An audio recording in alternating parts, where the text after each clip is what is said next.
the creative minds behind Waffles Maple Syrup, Dungeons and Pop, Party of One Podcast, Ballad of the Seven Dice, and Are We Dead Yet, proudly present Part 2 of their tabletop role-playing game actual play podcast holiday special. Sit back, grab a glass of eggnog, and enjoy the show. Happy holidays.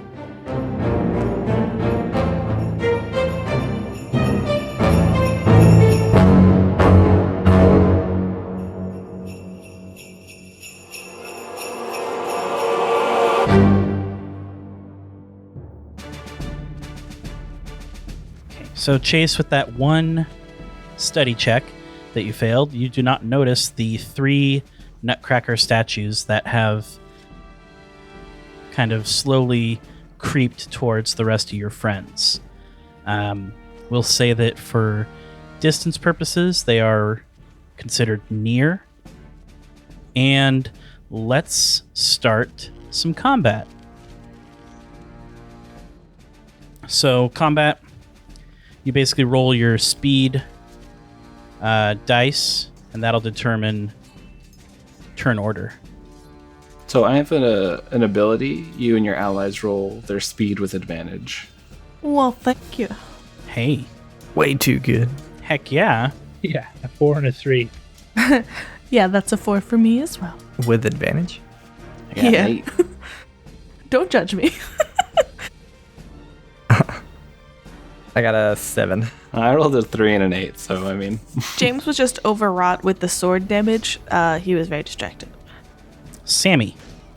Oh, I got a 3, sorry. I forgot my name was Sammy for a minute. That's on me. That's my bad. I was like, I'm Jeff. That's happened a bit for me. I honestly was struggling to remember. I'm like, what's my name? Oh, right.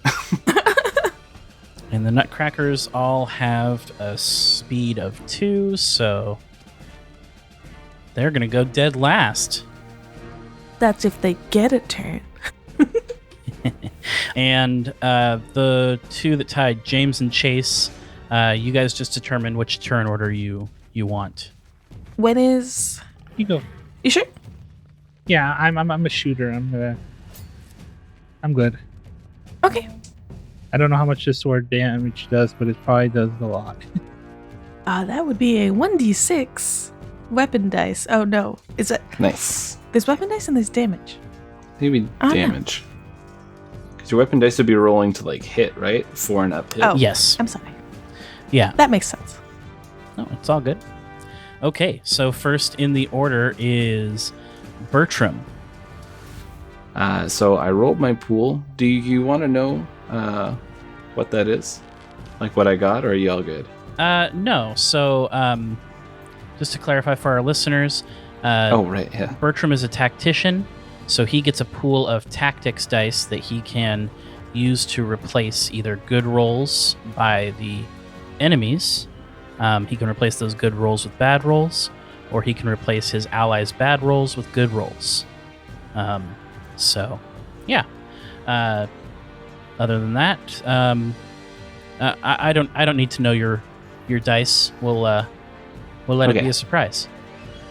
So Bertram is going to look over at. We'll go with first on the list, Jackson. Jackson, get ready, and that will be using issue orders. So Jackson can immediately either move or make a quick action for free. All right. And Jackson, being told to get ready, realizes that they are being encroached on by the Nutcrackers and will immediately bring his shield up. So he will quick action into parry stance. And I'm going to use one of my skills. So I have that thing of oil with us. Could I try throwing that where I think one of these... Because these stone statues, are they moving... Like, are they very agile, or are they kind of clanky? Sorry, they are not stone. They are wood. Oh, wood. Yeah, and they are... they're not very fast at all. They're very robotic in movement. Okay, I'm going to try to throw this oil where I think it's about to step, just so that it maybe slips on the ground and falls over. 'Cause I am not a fighter. Sure. I was thinking maybe tactics or agile, one of the two. Yeah, I'd say that's reacting to a battle, so I'd say, yeah, tactics is fine. Come on. 9! Yeah, you throw that oil down perfectly in its path, and it's not going to be able to get around it. It's only going to be able to go through. So, all right, that's my go. Cool. Next up is Jackson. Jackson will, being already in parry stance, which allows makes monsters need a 5+ to hit him. He is going to move up. Can he get within engaged range of one of the nutcrackers? Oh. Yeah, so my apologies. So when you're moving, you basically move one distance. So in Slayers, there's far, near, and engaged. So you can move near to engaged, engaged to near, or near to far, and far to near. So yeah, you could easily get to engaged status. Jackson's going to move up into engaged status, and then purposely leaving a space for James to come up. And then he is going to swing his sheet metal as basically a blade. He has Shrewd, which lets his first roll as an attack always be at advantage. So his first roll is a 6 as he slashes across one of the nutcrackers and hits. Go for it. Being a blade, he also has combo. So every time he hits, he gets to continue rolling. Okay. Second roll is a 3 though, so he misses that.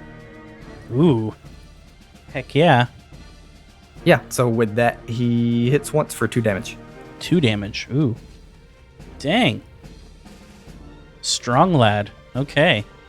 Nutcracker doesn't like that. Strong sheet metal. James, you are up next. Well, not one to be far behind his brother. Quick action shift into Slay stance. And then also he's gonna close the distance on the same one that Jackson is attacking. Very nice. And is Jackson still in Yes. parry mode? Okay. Yeah, so I slide right up next to him. I give him a grin, and I'm going to attack.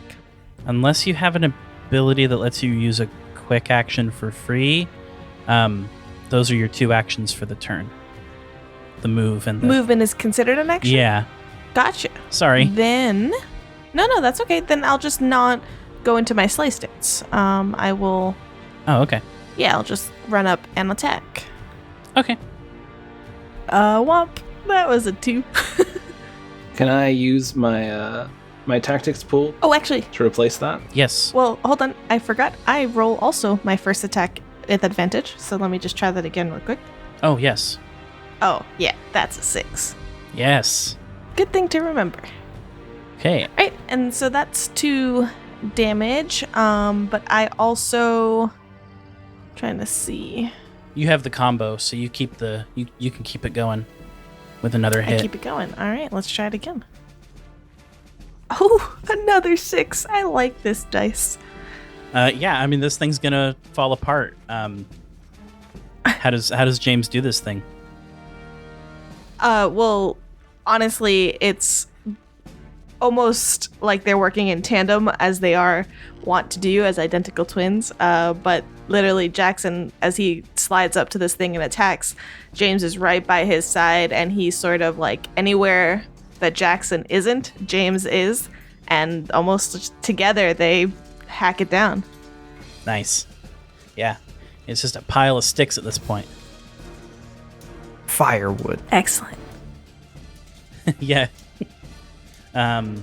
Chase, you are still kind of near the garden, so I would say you are considered far. I think Chase, realizing he missed these creatures, panics, and you see he raises his gun and flaps the barrel, setting it spinning, and I'm gonna spray some lead. Heck yeah. That's a 5, a 4, a 1, and a 1. Yes. So that's 1 damage, and then the other one has I have a bleed wound for it. So no damage now, but 1 damage each turn until dead. Yeah, I'm trying to figure out how a wooden statue bleeds, but we'll make it work. It's magic. Well, I probably like if it's mechanical, but we're not like futuristic. It's probably steampunk. So maybe I punctured a tank. Yeah, or something. we'll go with that. Yeah, that works. Yeah, sure. It's spewing some steam here. So cool. You still have 1 more action. If there's anything else you want to do. Okay, and then I'm going to use my quick action and reload and add 2 bullets. Perfect. Sammy, the magical snow spirit. Yes, indeed. I'm going to cast a spell. I'm going to cast Temporal Shift. Let me see. Let me decide if that's a spell that I want to cast. Let's look at my spell options. Yeah, I think that's the one that I'm going to cast. I'm going to cast that on James. So what that's going to be is I'm going to roll my d6. If I get a 4. If this is a success, James, you're going to take 1 more action next turn. So you can take 3 actions. That is a 1. So that is not a success. Can I swap that out for a 6? Yes, you can. Sure can. Then that's what I'm doing. All right, so I take 1 corruption, but my other action, I'm going to try to purge my corruption, which is my quick action, so I'm going to roll a d8, and that is a 4, so I'm going to remove that corruption. So, James, on your next turn, you're going to take 1 extra action. Huzzah. Awesome. Cool. Huzzah.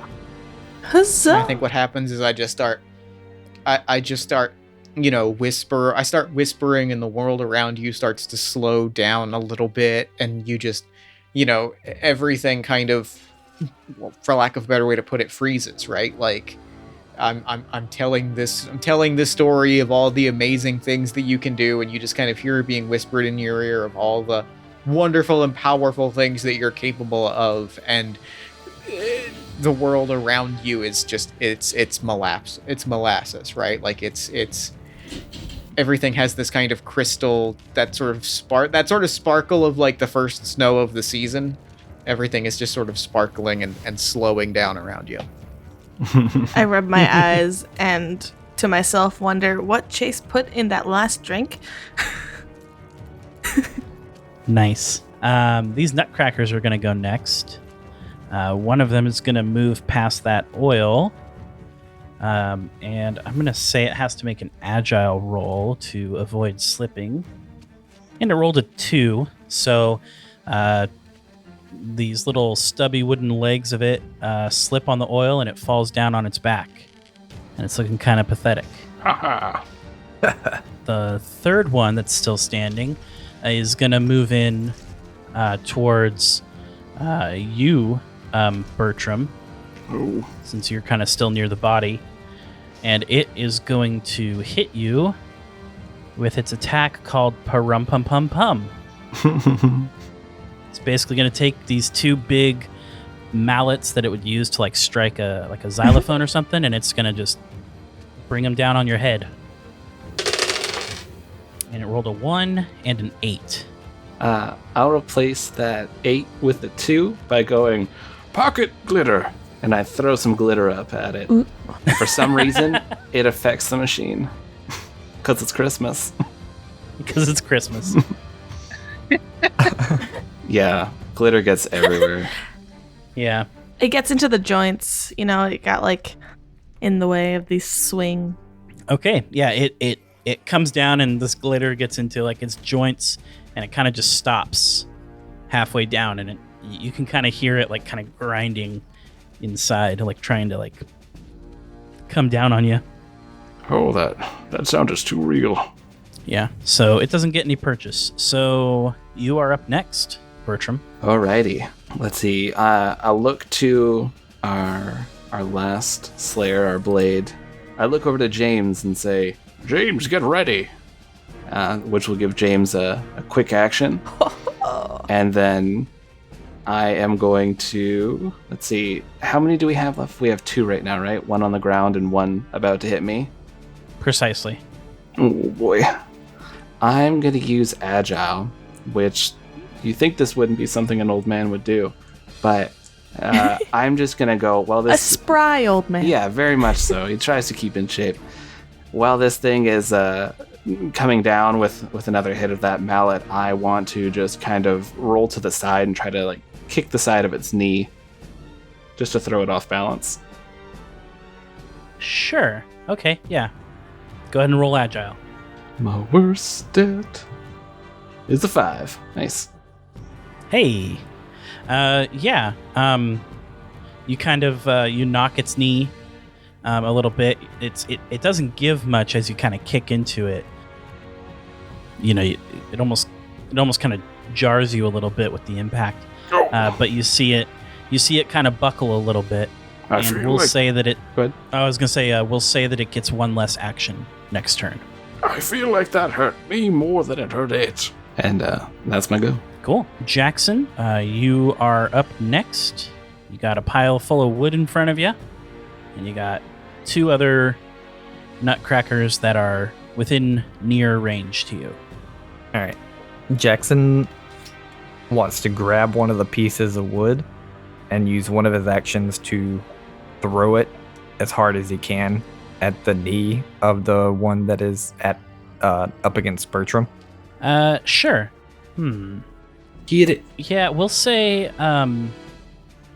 Wedge it in we'll there. say it's an attack, so go ahead and roll your attack dice, whatever value that is.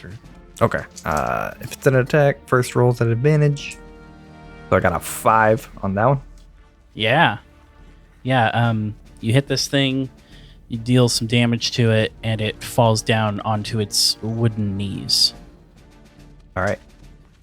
KO'd or? No, it's down, so it's not. Its only action next turn is going to be able to be getting up at this point. With that, Jackson thinks he has protected Bertram, and he is going to move over to the one that has slipped in the oil, and he wants to use Brawn to try to kind of pin it down and help James have an easier time, if that's possible. So your movement would be your second action. So the one in the oil is not also engaged with me? No, they're sorry. Yeah, those were both near to you, but Nope, that's perfectly fine. Then he's going to move up and kind of put himself in between them to protect Bertram and James if possible, and just stand in parry stance. sure. Yeah, that'll work. Perfect. That's it for him. James, you're up. You have, I think, 3 actions you can do. I have an extra action and a quick action. Thanks, y'all. So, Jackson, where exactly are you situated? Are you by the one in the oil, or are you by Bertram at this point? I'm kind of by both of them. How I pictured it, they were both near, so I'm standing like in between both of the nutcrackers in an ability to attempt to protect both of you. Yeah, so we'll say that basically Bertram's kind of like in the center next to the dead body. The nutcracker on its knees is kind of right in front of it, or right in front of Bertram, and then like a 45-degree angle is Jackson standing in between the one on its knees and the one that slipped in the oil. So kind of just diagonally off. Do I have a way to be engaged with the one attacking Bertram? Easily. And be like right up with Jackson as well? Or not really? For the sake of this, I think, yeah, you could get there easily. Okay. So yeah, I'm going to one action just like hop over, quite energetic and in his groove, and he's gonna run over and take it easy, Bertram, but let me help. And I'm gonna just go ahead, first slip in as a quick action into, let's go with Slay stance, And then we're going to attack, and I have another action after this, right? Yes. Okay, so I'll use the other action before my attack, and what I'd like to do is roll Agile to sort of slide in almost under, or like at an awkward angle for the Nutcracker, and get like under his arm or into like some sort of soft spot to give me some bonus here. I already have advantage on my first roll, but maybe it could help if I hit. Yeah, we'll say, yeah, you know how there's like on a regular Nutcracker, there's like a little lever that kind of pulls its jaw open and closed. Yeah. Yeah, so we'll say that there's like a little lever on the back that you can see, and it just looks particularly weak and unstable. So we'll say yeah, you'll if you hit that spot, you can deal 1 extra damage. Ooh, beautiful. I shall use my third action to attack. Go for it, yeah. Or do you need me to roll Agile first, actually? Sorry. Oh yeah, roll your Agile first, yeah. 7. Perfect. Yeah, so you'll get that extra bonus. First attack is a 6. Okay, that hits. I'm gonna keep my combo going. Yeah, so you have Slay, so that's an extra damage, and I gave you that extra bonus damage, so that's 3, right? Well, my damage is 2, so it's +1, so it's 4. Okay, yeah, so you get your blade kind of in this soft spot, and it shatters the wood, and you see its jaw in the front just fall down in front of Bertram, and it's out of commission. Well, keeping that momentum going because James is into it, and I already rolled my second with a combo, which was a 5. I'm just gonna take one last swing in there.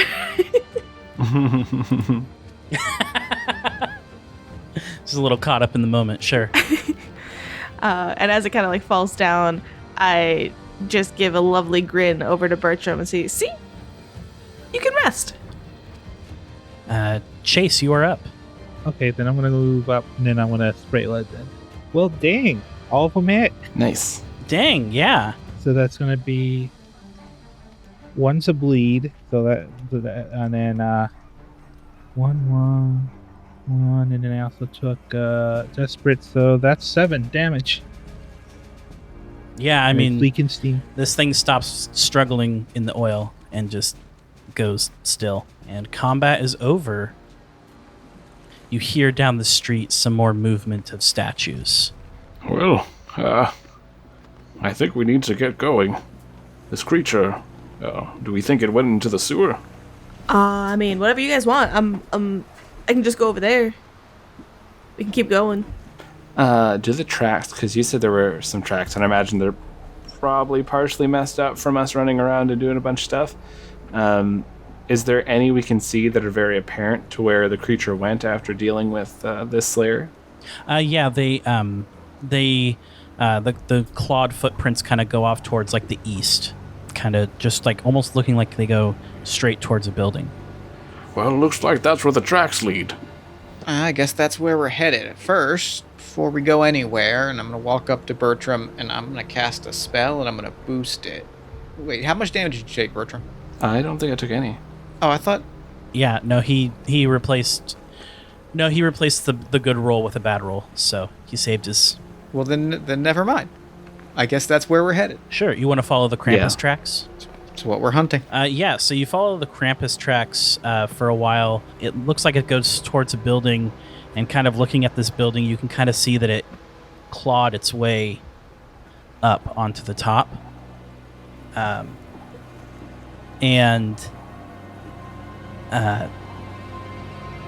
with a little bit of sleuthing out, you go around the building to like the back, and you can see that it climbed back down and continued to meander. And these tracks lead you kind of hither and yon, kind of all over this neighborhood, until it leads you to a large well that's probably a good 20 feet in diameter. and there's like a large stone slab that is mostly sealed over this hole in the well. And you can see that the tracks stop right there. And there are what almost look like indentations of like claw marks, indicating that this is moved by some clawed creature fairly often. Well. Looks like we know where it went. I had to. It was a well. Well, looks like there's no way to go but down.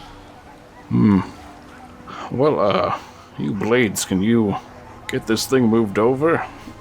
Yeah, it'll be a brawn check for whomever wants to try and move this stone slab. Yeah, that's not me. Right, brothers. How do you feel about maybe moving this over? Happily. Oh, I'll take one side, you take the other, Jackson? Yeah, sure. Yeah, so go ahead and roll some brawn. We'll see how this goes. I'm not very brawn-full, but how about I assist Jackson? Sure, we'll let Jackson roll with advantage. How about that? Beautiful. All right. Jackson's D10 brawn rolled 6 and a 6. Woo. Hey, Nice. look at that.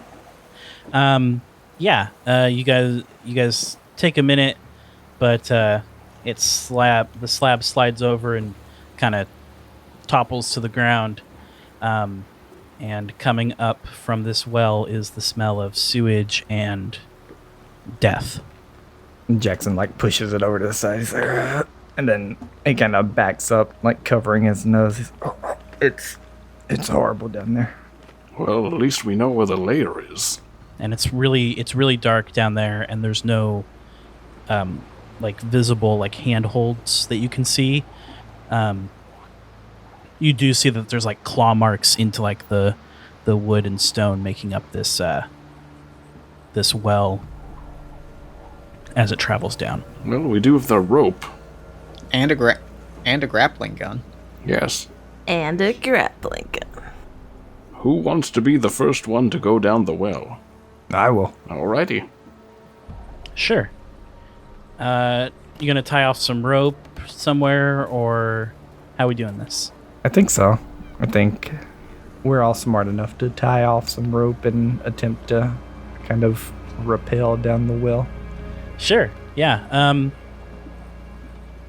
So go ahead and basically everybody roll an agile check to go down this well. Oh no. Jackson will go first, and whether he falls or not to be seen, but he will tell everyone else to wait so he can attempt to catch anyone that might fall.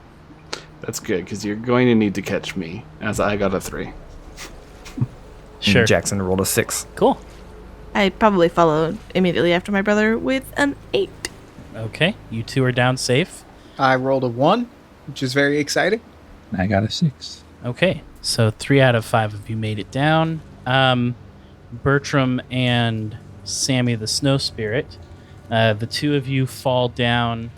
You just don't have a good solid grip on that rope as you're belaying yourself down, and it sort of just slips out of your hands. Maybe the cold kind of just got to your fingers or something, and you fall.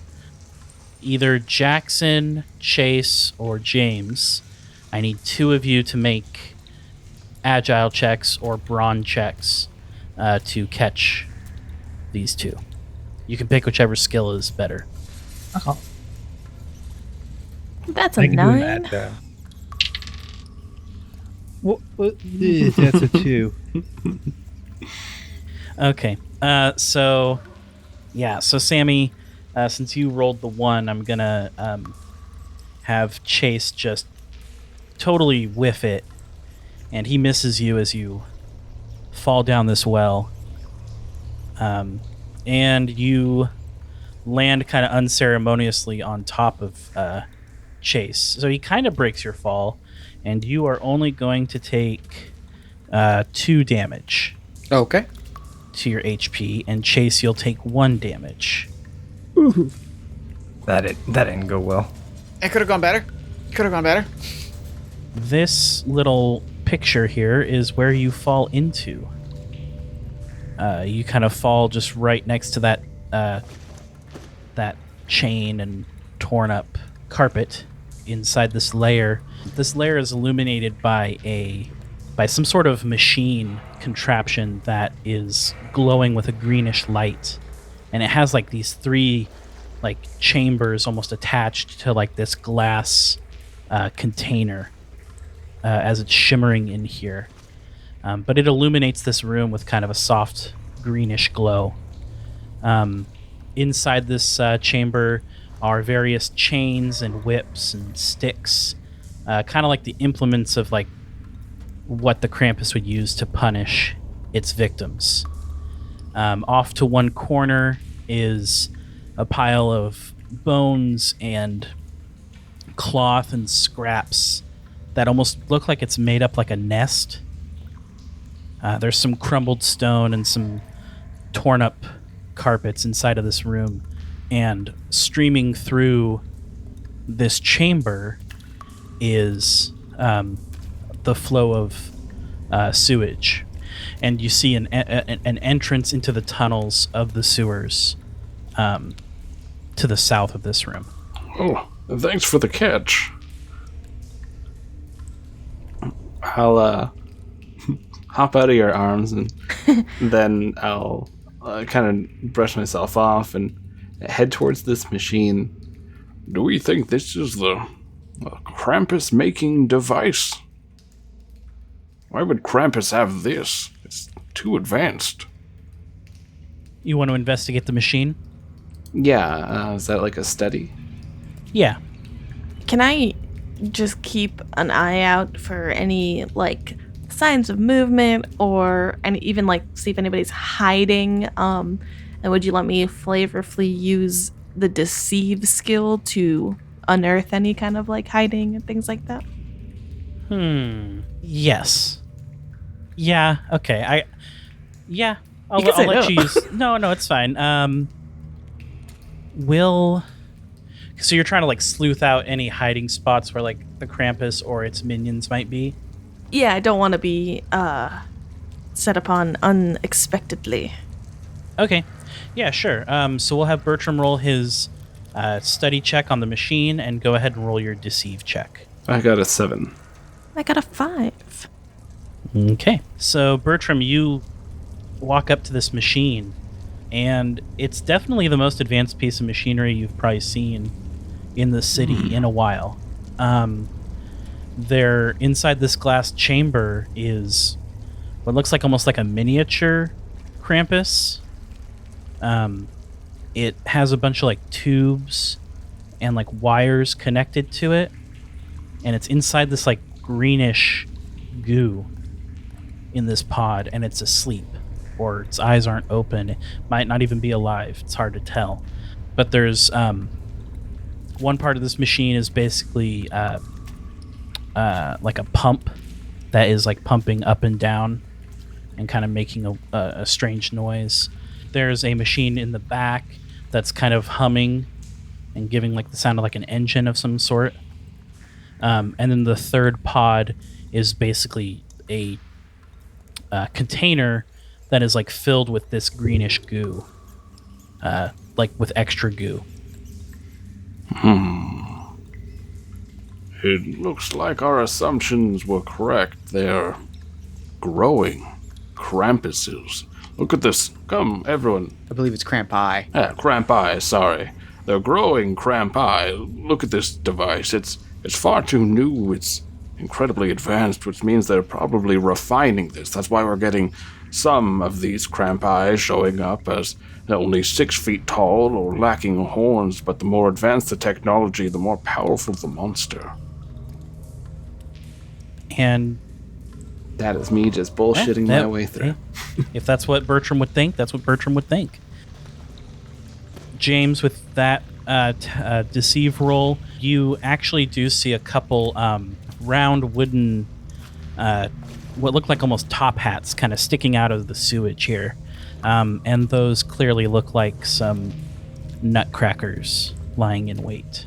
And is that Like to the north? They are actually off to the side, almost behind where the machine would be. But they're submerged in the sewage. So to the west. I smack Jackson in the chest and I'm like, hey, check it. Check what? And I point him out. Yeah. What are we gonna do? Attack. I don't know, I'm gonna try to like go over there and everybody would be aware now, so somebody can stop me. But I can just go over there and I can You wanna jump in the sewage and oh god no. start hacking these guys up? No. Me in the sewage, that's gross. No. I think that Chase would kind of hold up a hand. And who took the taser when we started? Oh, Jackson. Yeah. He would motion to Jackson, and point at his taser. You want it? Here. He hands it over. And I think he's gonna try to turn it on and then tie it so it's on. And he goes, "There's an easy way to deal with this. We just let the nature of power work." And then he's gonna toss it into the water. I love this. I'm not even gonna make you roll for it because you can't roll for physics. You can't stop physics. Yeah, we'll say that this deals 3 damage to each of these nutcrackers, and they start slowly rising up out of the out of the sewage, to stand fully upright. As they do, you hear some sing-songing verses coming from down the hallway, or down the tunnel leading further into the sewers. And it says, "The roofs of tin and roofs of thatching, your souls are what I am snatching. When you're creeping down a Yuletide street, at night is when we'll meet. With black tufts of fur and a piercing stare, I am coming for you, so beware. I'll whip you and beat you all for a laugh, for it is my job to take care of the riffraff. With my claws and teeth I will make you a snack, so you'd better watch out for my wicked attack. Now come, ye naughty ones, it is now time for you to answer for your crime.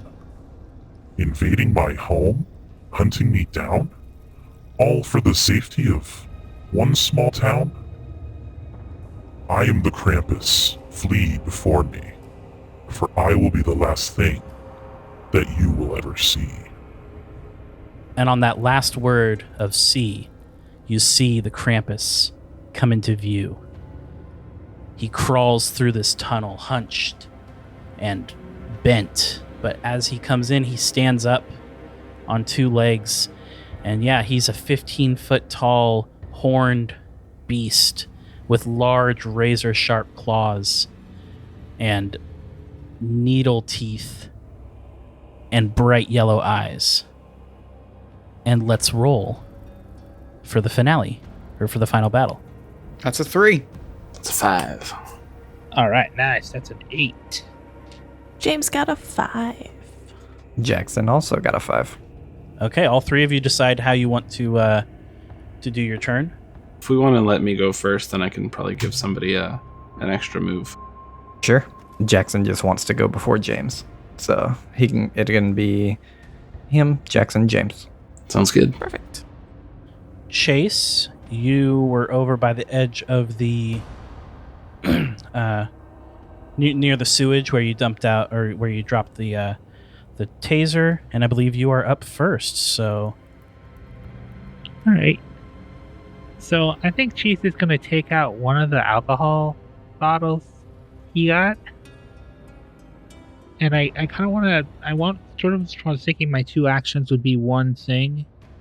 Because what I want to do is I want to toss the bottle and then open fire, so that to try to shatter the thing, to douse it in the alcohol and make it very flammable. Because even though we're planning to keep it alive, but there's plenty of sewage around here for it to jump in. It's more a distraction to. It's more something like we can light it on fire. That gives it a little distraction to lessen its movement. Yeah, sure, go for it. Make a tactics roll. What's my tactics? Oh, good. That is a D8. So, oh, that's a 5. Hey, that'll do it. Yeah. So, and then you're spraying lead. Yep. Okay. So you only need probably one of your bullets to hit this thing. So the other ones can hit the Krampus if you want. Okay. So, yep. One hits the thing, and then that's a 4 and a 7 hit, and then one didn't hit. But okay, so that's 2 plus. That's 5 damage because desperate. And the last one was a 7. Okay. Good to know. No bleed on these ones. Nope. I figure if we're gonna want to keep it alive, bleed is not an option. So I'm trying to focus away from using the bleed for now. Okay. Those are your 2 actions for your turn. Oh, and Chase also says, "Have a drink on me, Mr. Krampus." Next up is Bert. Do we have some free action speech? Oh yeah, you can totally. Yeah, speaking is not an action. You can make japes all you want. As all this is happening though, and after the Krampus ends his lovely rhyme, James takes the hand that has his sword in it and scratches his head with the hilt, and is just wait, you said that you, and he's totally just talking normally to the Krampus. You said you deal with those that are naughty, right? But aren't you the one killing things? So don't you have to take care of yourself?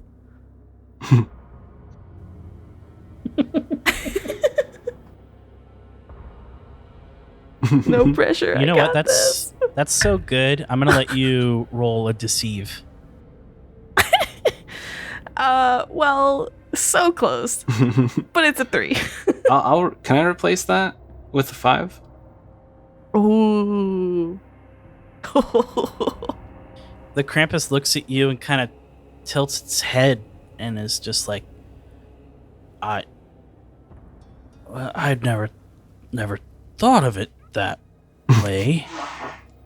And it starts kind of making the thinking face. And this happens before Nice. Chase's bullets kind of douse it for a little bit.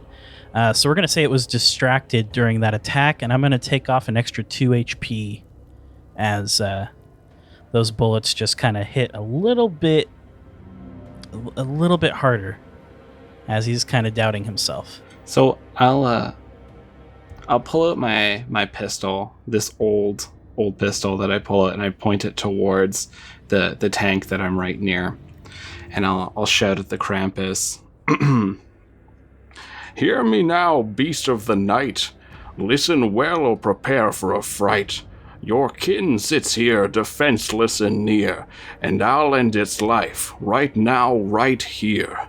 Peace we ask for in this smelly place.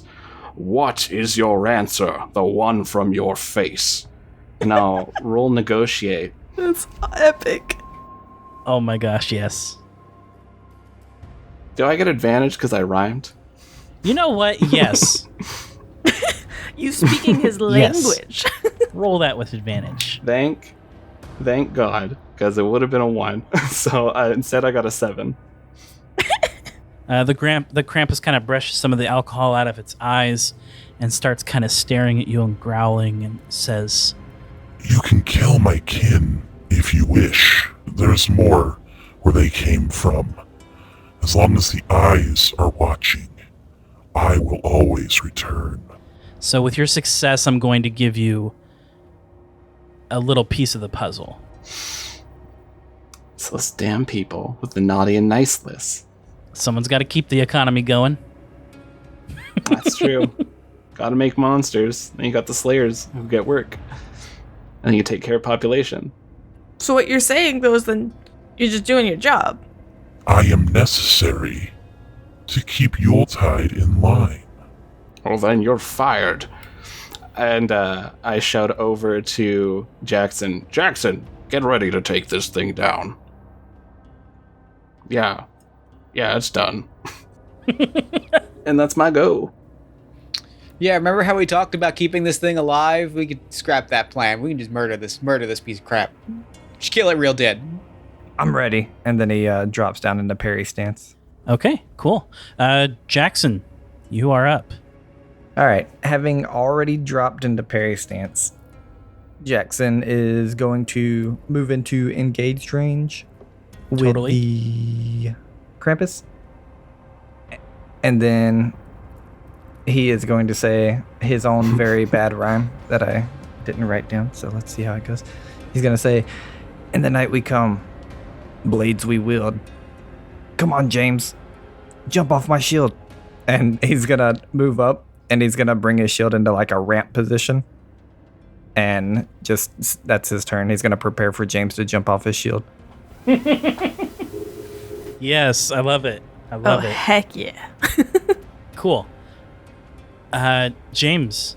Yeah, well, how could I refuse such a kind offer, brother?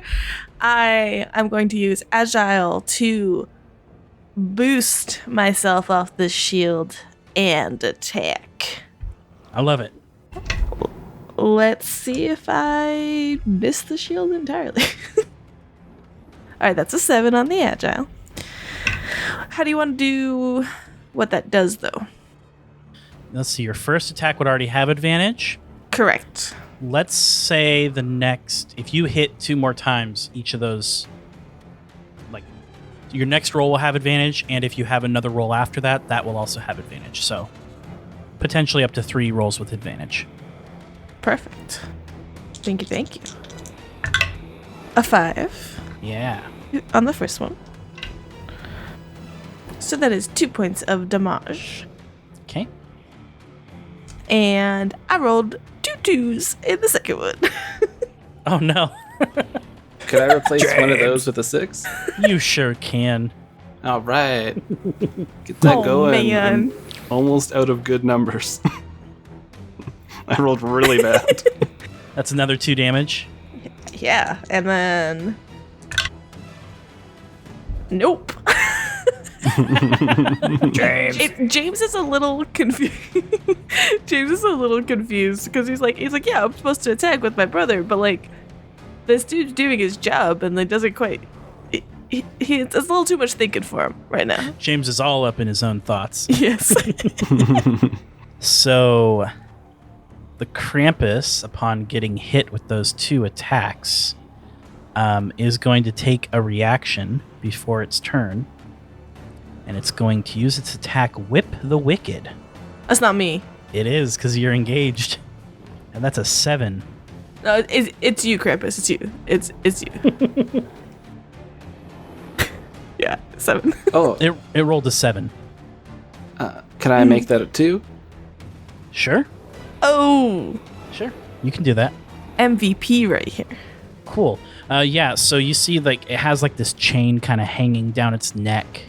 And it goes to, like, grab it and whip it out and, like, kind of catch you in the legs. But, James, you're just a little too nimble, and you almost kind of do, like, a little jump rope with the Krampus. It's kind of fun. Sorry. As I jump over it. But now for its turn, it is going to use one of its attacks called Bite the Bad on you, James. Oh man, like I said, I'm sorry. It rolled a 4 and a 6. Okay. Is that at advantage? So the Oh, no, 6 sorry. plus? This is 2. It rolls 2d6. So it can potentially do 2 sets of damage. So each one of those is a hit.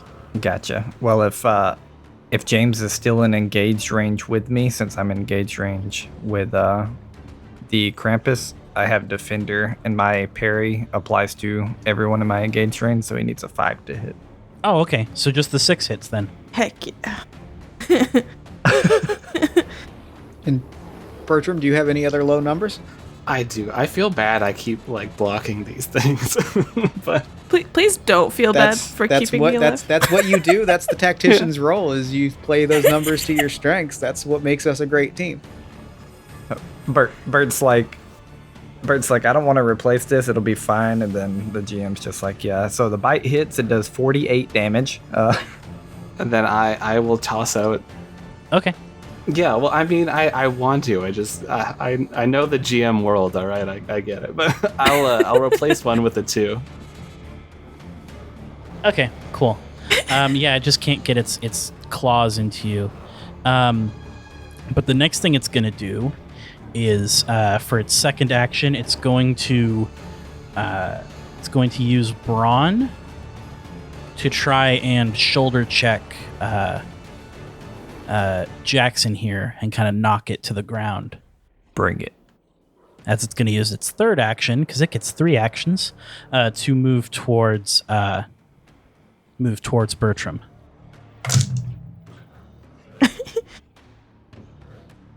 I accept my fate. It only rolled a 3, so Jackson, it tries to like kind of shove you out of the way, but you're just too brawny of a man to really move.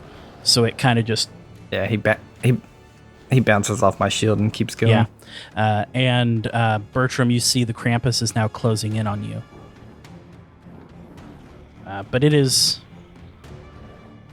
considered near. It's not quite too engaged yet, but it's getting there. I mean, this was to be expected. Then the 2 nutcrackers, they rise out and kind of climb up the edge of this sewer. It's not a very high edge, but they climb up and they kind of move to encircle around you, Bertram, since you're in front of the machine, and they're gonna try and hit you with their sticks. He's in a sticky situation. Okay.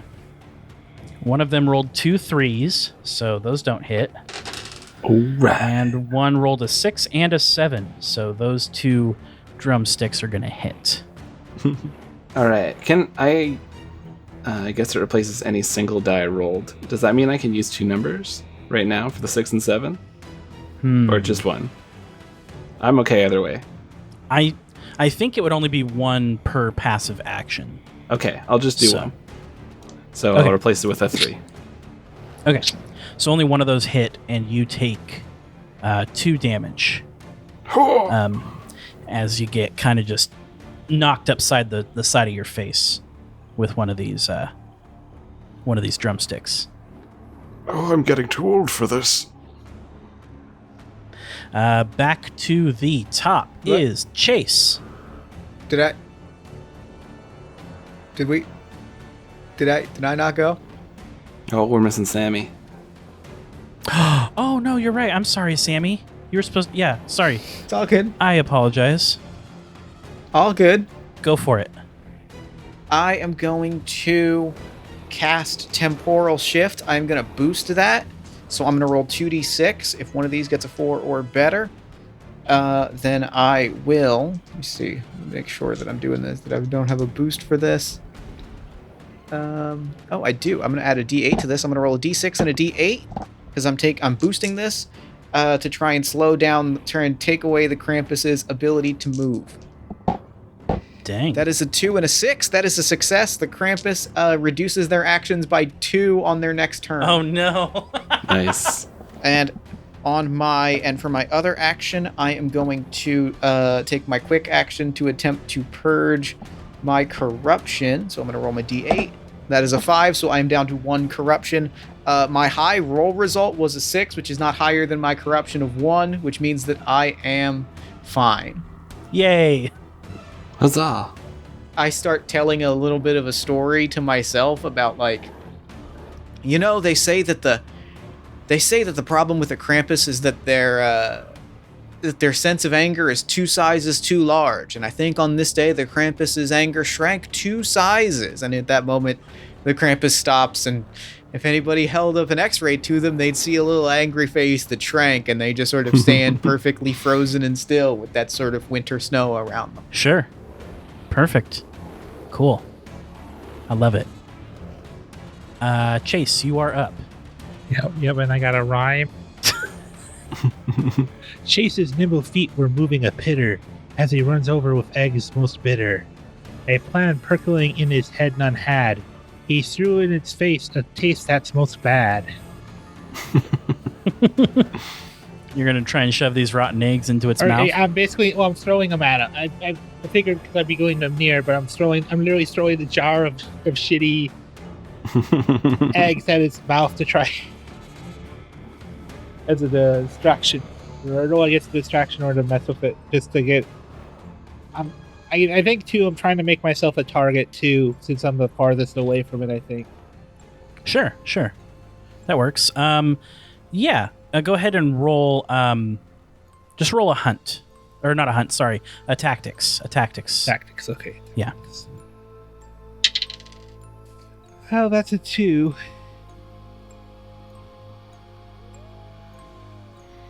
Let's make that a 5. I was waiting for it. Because I don't want to get hit with eggs. You land some good eggs, some bad eggs, into its mouth, and it sort of just makes a sour face, looks a little gross, and I'm going to say that it's going to spend its turn. Its next turn is going to be spent trying to purge this nastiness out of its mouth. So you've reduced its actions to 0 now. Do you have any other actions, or no? That was your movement. And yeah. Okay, cool. Bert, you are up. You've got the 2 nutcrackers here. Okay. Woof. So I got some nutcrackers and the Krampus around me. Good times are had by all. Oh boy. So what I'm gonna try to do is, we're right near like kind of the ledge in the machine, right? Yeah. I'm going to try to just slam into one of the nutcrackers to knock into the other one, have a bit of a goofy domino effect. Let's see how that goes. Because Sure. Yeah, go ahead and roll brawn then. oh no, 5. Hey. Yeah, so you kind of duck around one of these guys and just basically put all your weight into them and cause them to fall down. And then I am running towards the 2 blades. Okay. The Krampus is in between you and the blades. Oh, okay. Then I'm running towards our other 2 companions Your gunslinger and or the our arcanist. snowman. Your snowman. Cool. That works. Next is Jackson. James, make sure you help with the little guys unless you think you got this guy. And Jackson's going to run up to the Krampus, and seeing that he is kind of stuck in snow and having a bad time with eggs, he is going to basically 1 action move up to him, 1 action attack. Cool. Yeah, go ahead. First roll at advantage. His first slice with his sheet metal shield is a 6. His second attack is a 4. Perfect. And his third attack's a 3. Nice. So he slices once with his sheet metal shield, kind of slicing him, and then bashes into him. Let's make that third attack a 6. No, and then he hears Bertram like yelling and cheering him, and he almost misses the third attack, but is able to like come down like at his thigh, cut him again, and then his fourth attack's a 1. So he hits 3 attacks with his sheet metal for 6 damage. Dang. Nice. Krampus ain't looking too good, y'all. He's looking bloody. Where's that holiday cheer? Everyone's doing poems, and Jackson is playing a beat on his sheet metal with Krampus. You're doing a beat poem. James, you are up. Where are you said the other guys, you mean the Nutcrackers? Am I near them? No, you are considered far from them because the Nutcrackers are right in front of the big tube machine. Gotcha. Yeah. I'm still right up engaged with Krampus though, right? No, it ran away from you to run towards Bertram. So you're near the Krampus, but not engaged. Are they like in a somewhat similar direction to each other, or are they like if I go to one, I could get? If I go towards Krampus, can I get near the Nutcrackers? Yeah, if you were engaged with the Krampus, you would be within near range of the Nutcrackers. Yes. Okay, so we'll start with that. So kind of like not even meaning to. I'm gonna say that it's something about the spirit that is overcoming everybody here in these sewers. He hears Jackson kind of point towards them, and then he kind of looks over to the Nutcrackers, and he looks still confused, still holding on to this thing that doesn't make sense to him. And he stares at Krampus, and without even thinking, he goes, "We've invaded your home and threatened your kin, but you say your only goal is to purge those who sin. From where we stand, you're the one acting bad, so shouldn't it be us who are mad?" And he runs up and attacks. I didn't mean to turn this into a rhyming game, but this is fun. This is happening now. This is there's something in the air. You unleashed this. I did. I totally so did. one action to move, and then one action to attack. Mm-hmm. Yeah, Let's slice go. away. It's all the alcohol in the air. That's a be a 6 on the first one. Hey, And are you in sleigh mode? I don't think I've had a chance to enter one yet, so I don't think so. Okay, No, yeah. I was just curious. So damage is only 2, but we are gonna combo that up for another 6, for another 2 damage, and then a 1. let's make that a 5. Oh yeah! It's another 2 damage, and then one more. Let's go. A 5. Oh, no. This poem truly inspired James.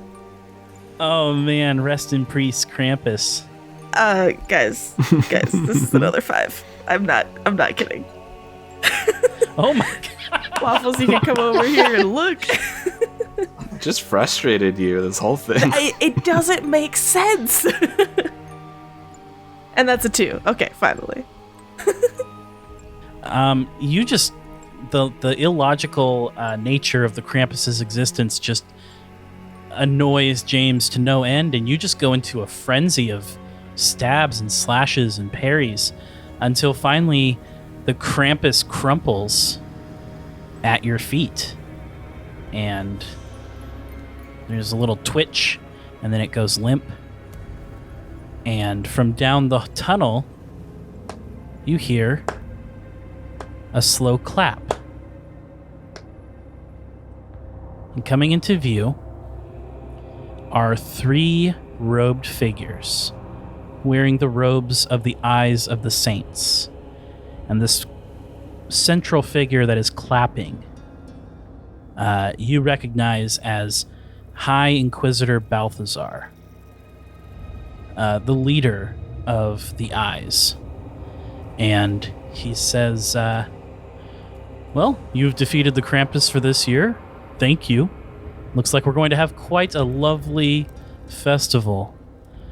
So here's your money. And he holds up a bag of coins and says, you can forget everything you've seen here tonight and return home. And we'll see you first thing in the morning for the Sun's Day Festival.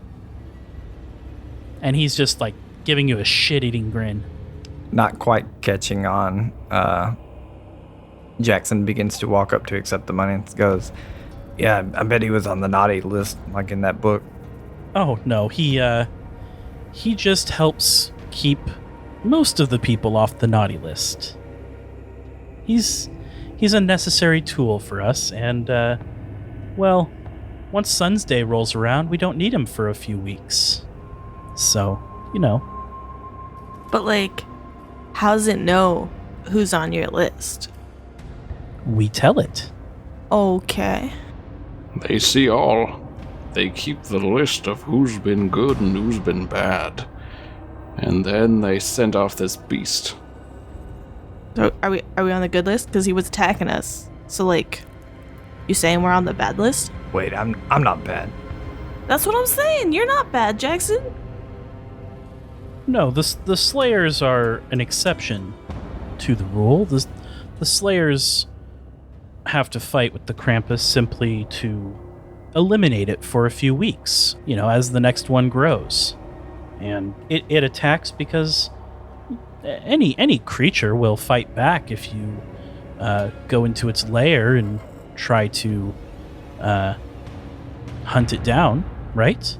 So we just... And how many of these other creatures have you created, other than Krampus? Oh, no, we only handle Krampus.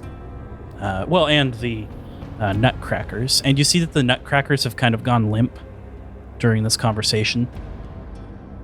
We've... Get it now, go. We find that keeping the monster population low in Yuletide keeps us cheery, keeps our people happy for the most part. And the Krampus takes care of those who refuse to be happy and refuse to stay in line. Sammy walks up and takes the bag of money and turns back to everyone and says, "Everyone,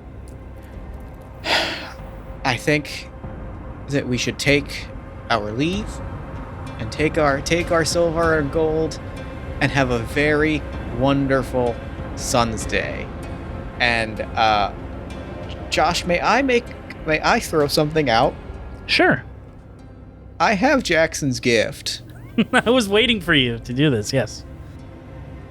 I think I take the money and I kind of like walk up to everyone and I'm like, I think we take this money and we walk out of here, and I think we just let this play out exactly how it's gonna play out. And for a moment, I smile at Jackson, and if I may hand wave something for a moment, maybe this is Sammy's snow magic. Jackson, do you have a bag or something? Absolutely. You feel a weight in that bag that maybe you didn't know. Like, maybe this bag has been heavier than a little heavier than usual. Do we all remember that recorder, that radio that we brought?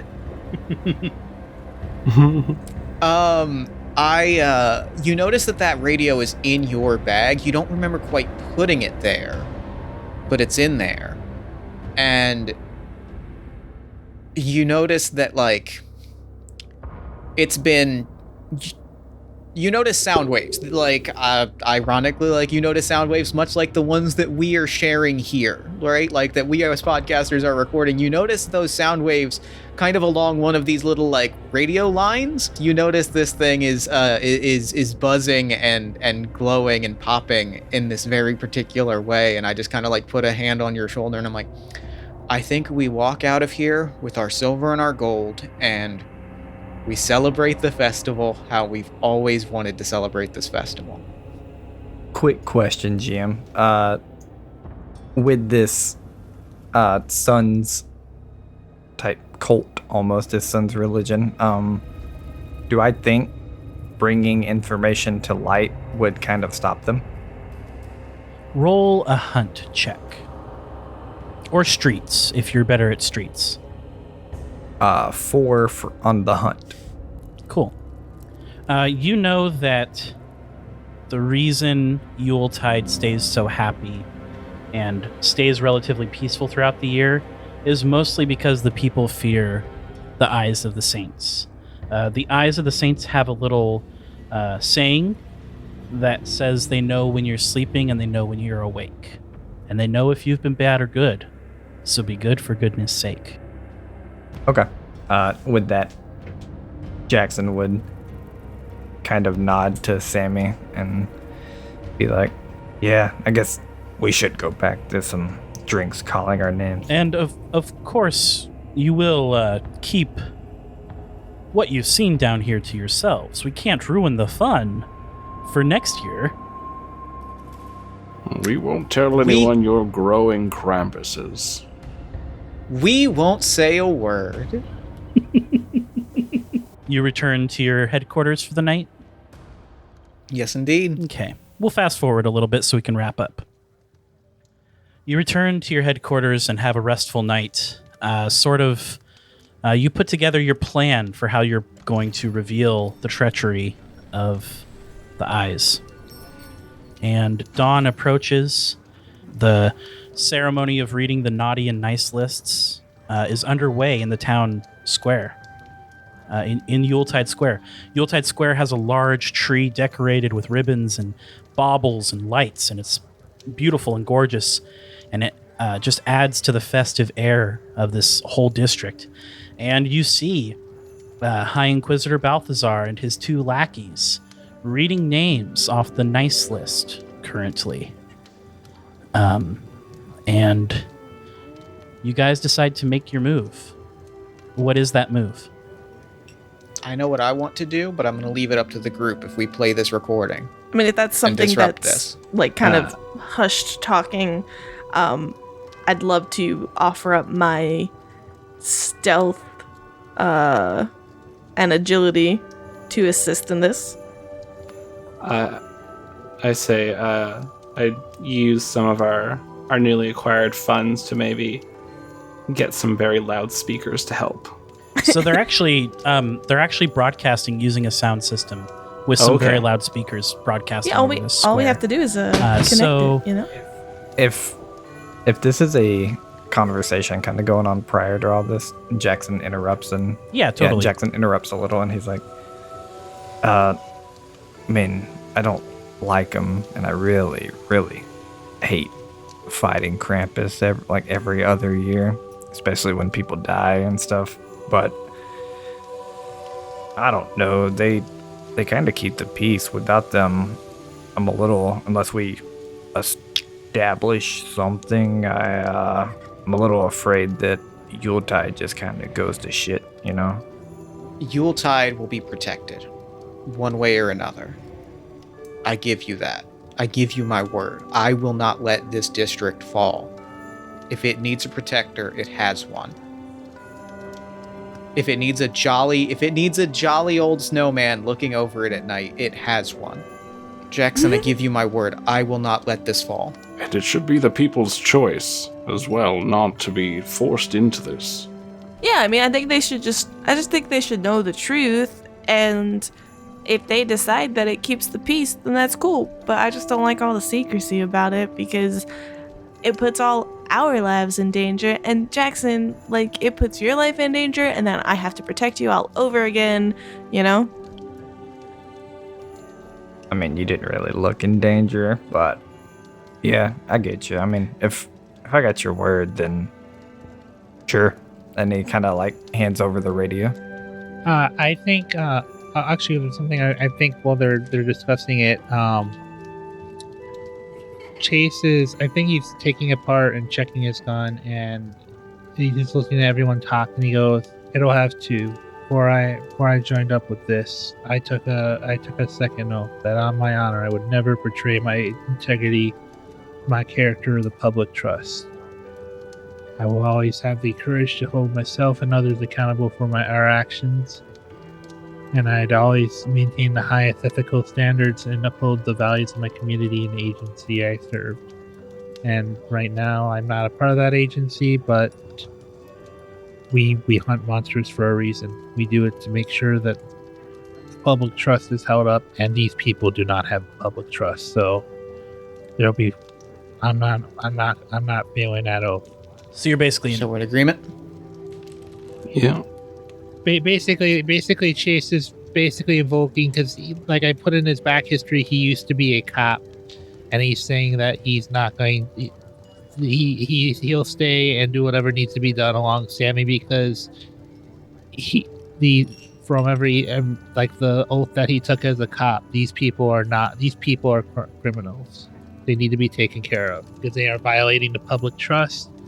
They are letting people die, and they're not held accountable for those actions. And he there's a reason. I think there's a reason why he stopped being a cop and started being a monster hunter. But he's always tried to live by the oath that so many haven't. I think that's a yes. I think we're all in agreement. Cool. And it sounded like, James, it sounded like you had a plan of like basically like doing the old switcheroo on the sound system. Oh yeah. If we want to work together, if we've had some rest, I don't know how. Is this like the following day or is this like that? Yeah, this would be the following morning, so everything's reset, everything's fine. Oh, so Bertram has like all his roles that he can give me. Yeah. I'm just the angel on the shoulder going like, nope, Yeah, exactly. that wire.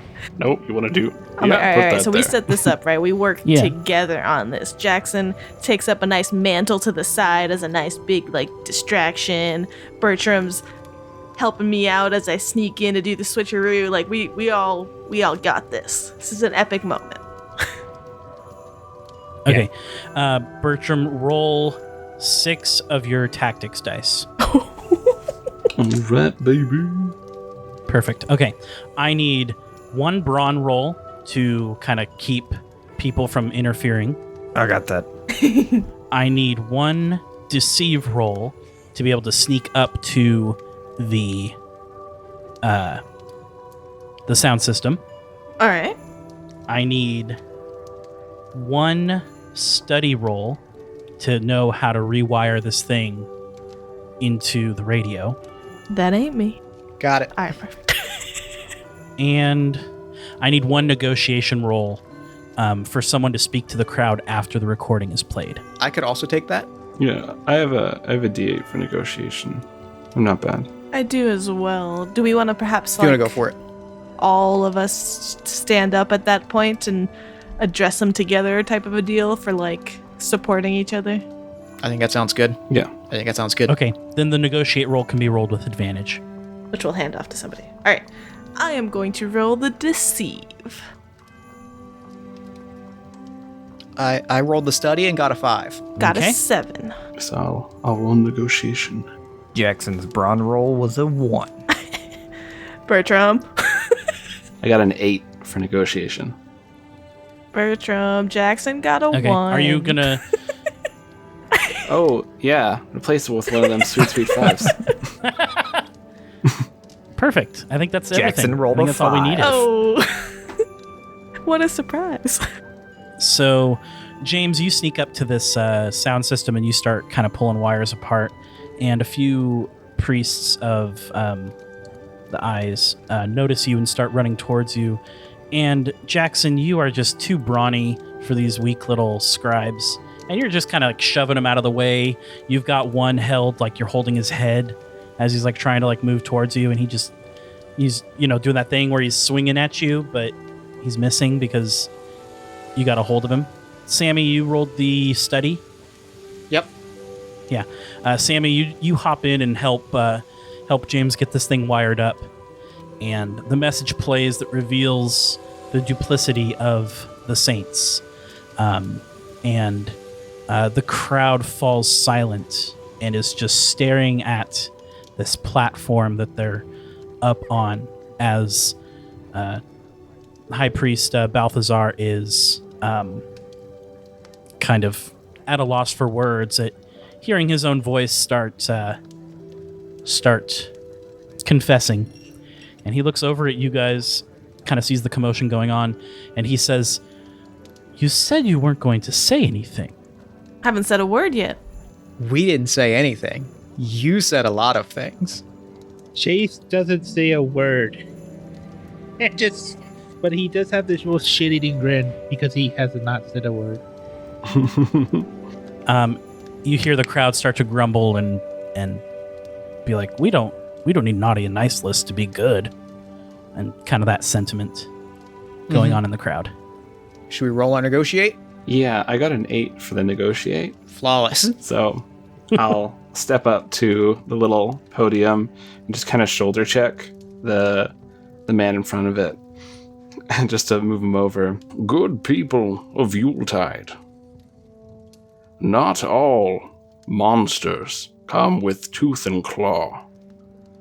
Some monsters stand right here, as you saw. So now you've heard this terrible fate that they've bestowed upon us. Now, lend us your voice. I chime in. Don't be alarmed. We won't leave you unarmed. We're here to protect from this spoiled sect. I had to. Thank you. Love it. We want this to be your choice, so lend us your voice. I step up as well and I say, I'll make sure the gifts get to every one of us, or my full name isn't Sammy St. Nicholas. Yes. Been holding on to that one for 3 hours. Oh, man.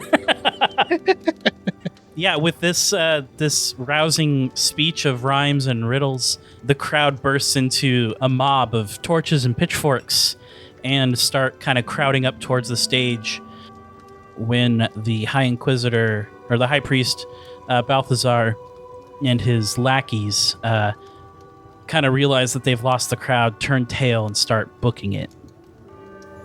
You basically hear them kind of tripping over each other and basically saying, we've lost control of Yuletide. We'll have to start over somewhere else. Let's get the rest of the priests and get out of here. And they start running off towards their temple. And we'll flash forward and then we'll come back real quick. Flash forward to a few weeks later. The eyes of the saints have been driven out of Yuletide. You've all enjoyed a nice Sun's Day festival, and the people of Yuletide seem to be okay without forced goodness upon them. And you don't know where exactly the priests have disappeared to, but it's likely that they might try and start their little scam again. Deep beneath the sewers of Yuletide, though, inside that chamber, the Krampus still grows. Could we have maybe gone back to tie off loose ends? Yeah, sure. At some point, you guys go down and smash up the machine.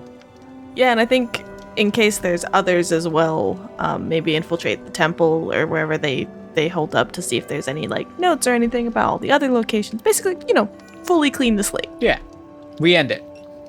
Yeah, they cleared out all of their goods like that night, like as they were evacuating. But we'll flash back to the Sun's Day Festival.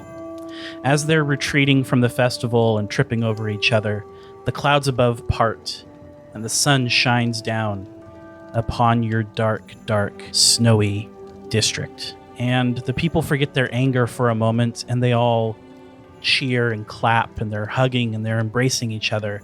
Gifts are starting to be exchanged. Someone takes up a guitar and starts singing a tune. And there's still work to be done on getting the eyes of the saints out of Yuletide.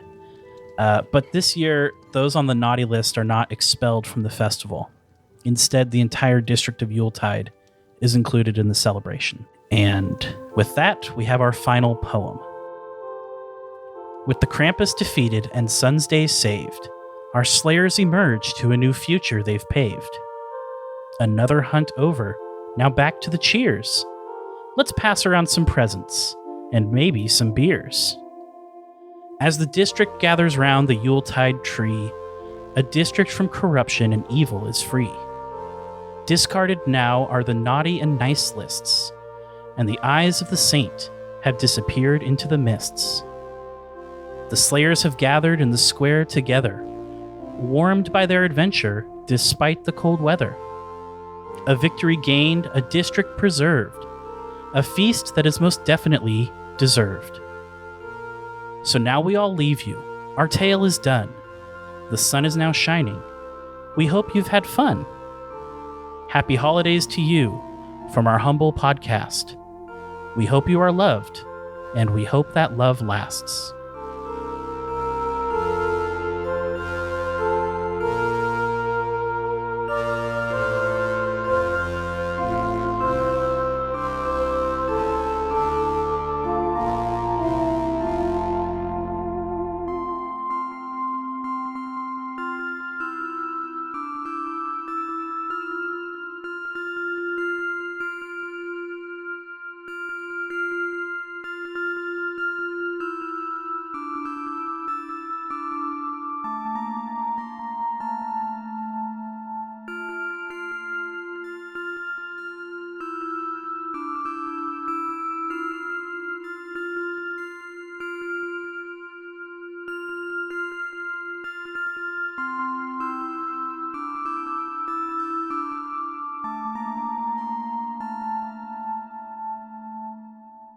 Thank you for checking out part 2 of our holiday special.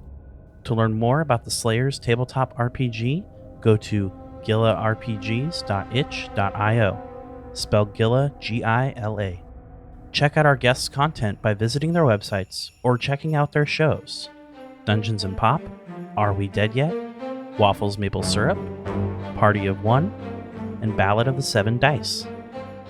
Intro and outro music by Luke Sokrasno of the Raven Heights podcast. Find him on Twitter at Luke Sokrasno, LuCSoeKrasno.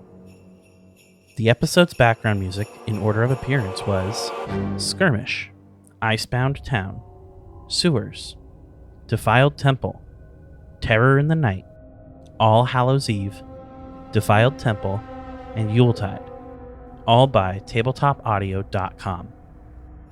Additional background music, Auld Lang Syne, provided by Poddington Bear.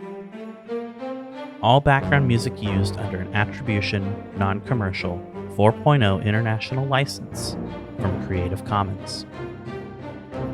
Happy holidays, and thank you so much for listening.